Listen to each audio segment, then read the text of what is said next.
to Beyond Well with Sheila Hamilton. This is a program for people who want to learn more about our interior lives. And I don't know a single person over the age of 6 who hasn't worried about the negative impact of screens on us and our kids and on society at large. So leave it to a guy who has written about problematic billionaires, Japan's rent-a-friend industry, Obama's Irish roots, and long-term worry to turn his attention to our angst over the relationship to our screens in a really inventive and fun way. Chris Collin is a writer for the New Yorker and the New York Times Magazine. He's written for Wired and many other publications, and his new picture book, The Day the Internet Died, is a sort of bedtime fantasy for all of us who are thinking about how we can actually kill it. I think we want to murder our screens about 64% of the time. Yeah, that's my calculation. You know, Chris, I have been thinking about this a lot because I recently became addicted to TikTok. I am so embarrassed to say I'm like over the age of 50 and I'm obsessed with the creators over there. And I see the devastation on these young people's faces when a post that they've taken a long time to create doesn't get the tens of thousands of likes.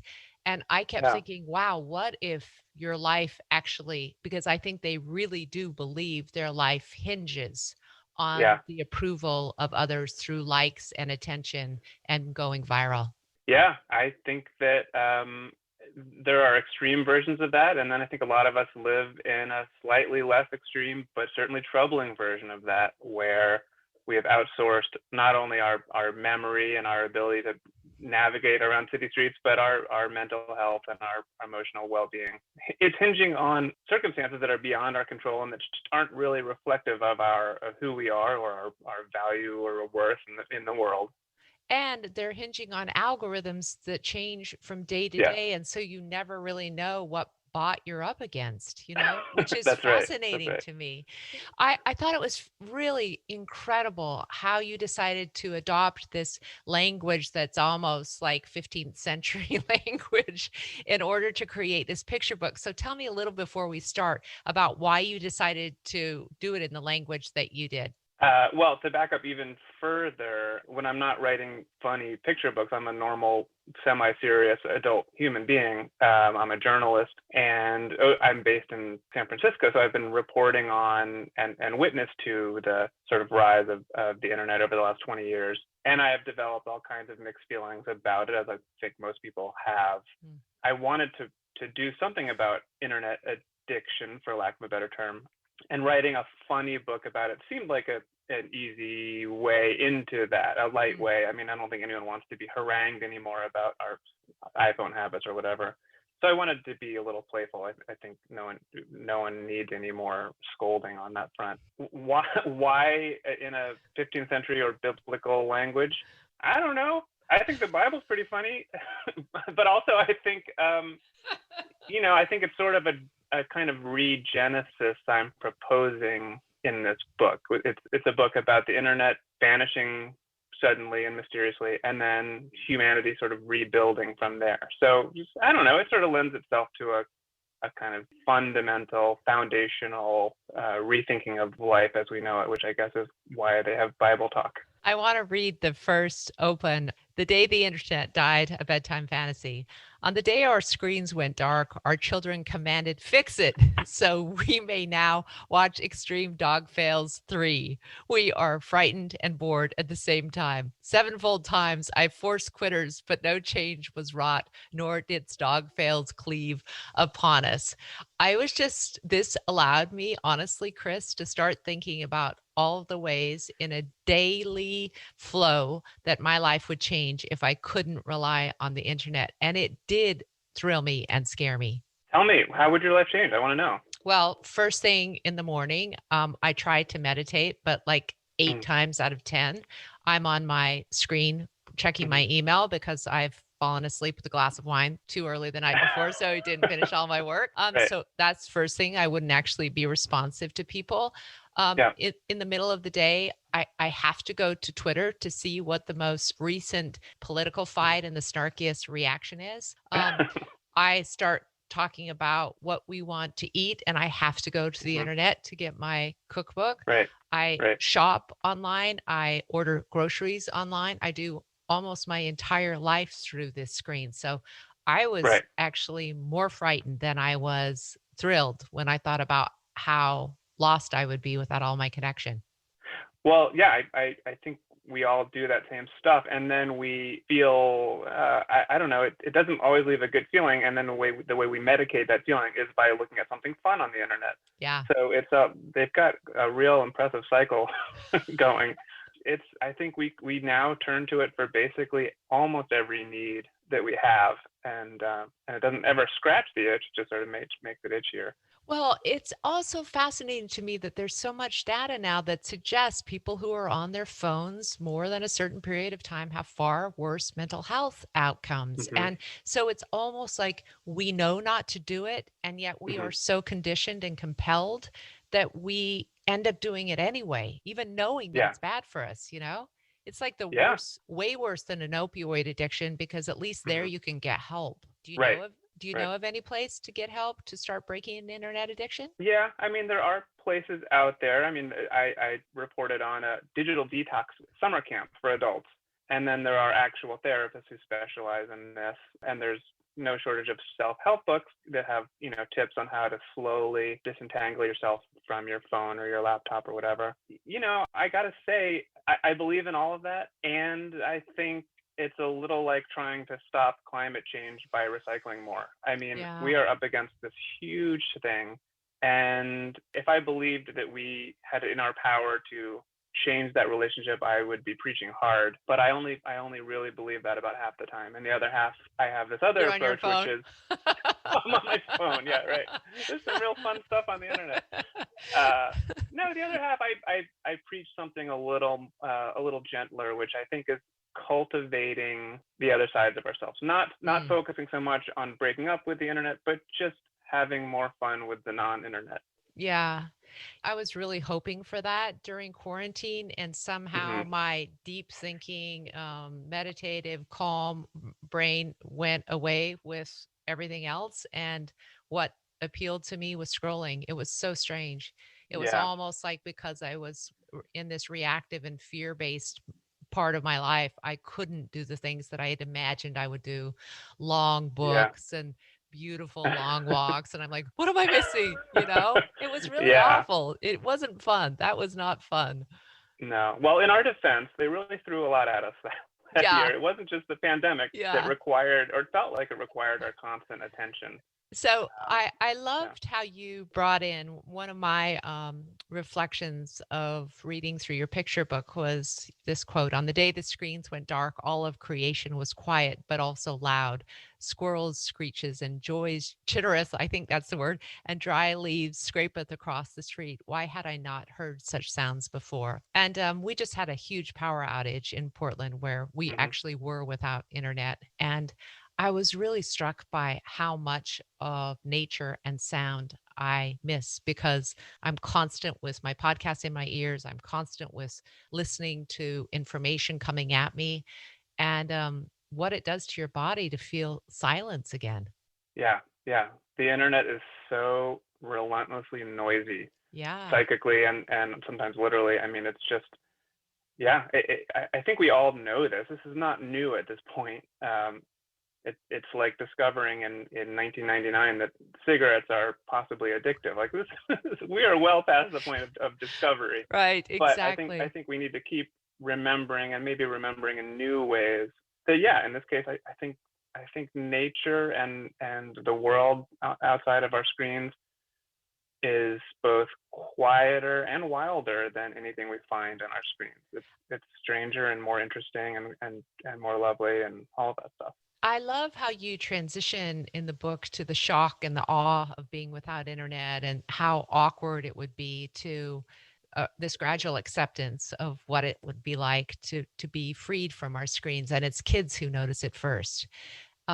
I'm already seeing that. I don't know if you are, but my daughter spends very little time on Instagram anymore. She's rarely. I mean, I used Uh-huh. to in high school. It used to worry me how much time she spent on the internet, and now I don't know if it's just lost its luster because she works for a Hmm. tech firm or what it is. But she's really not. I think I'm on my internet more than she is, to tell you the truth. Yeah. I do think in some ways digital natives have a healthier relationship. I could also point to ways that I worry a lot about them. Yeah. I have 2 kids, but I do think that for those of us who were born in a pre-internet time, we we don't always have that balance figured out right off the bat. So yeah, I have definitely seen encouraging signs from younger folks.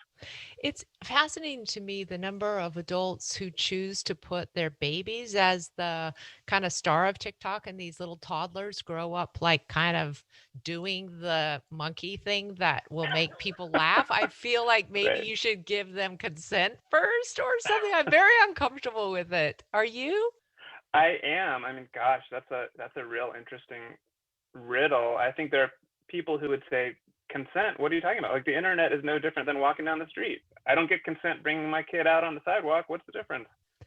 Yeah, Yeah. except for that this is the privacy of their home in those tender Hmm. moments where kids' developments are, and we're kind of laughing at their behavior. And I always wonder, like, what will the impact be if when the kid is 6 and he was a TikTok star for when he farted or something?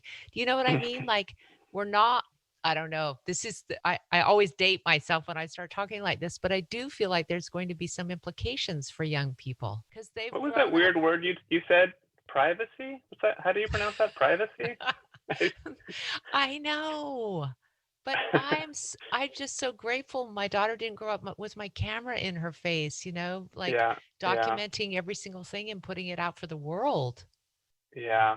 No, I mean, I feel the same, and I'm also guilty of it some of the time too. I don't know what's up with that weird impulse to make public all of our private special moments, and that without doing so they lose meaning or something. It creeps me out, especially when I Somebody do it.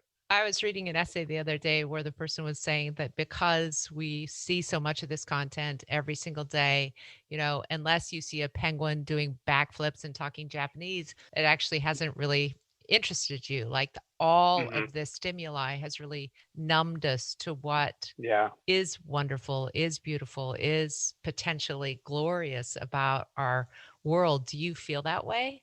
Yeah, I think that's a really good point to raise, because if you luck out and manage to talk yourself off the internet for a few hours and you go for a hike or something, you might find that it's really dull and and boring the first dozen times or the first 500 times. I think that we have definitely reached that numbness where it takes a lot to dazzle or surprise us. And it can be extra hard when we try and look for good feelings outside the internet, because the real world has a different cadence, and the penguin thing doesn't always happen.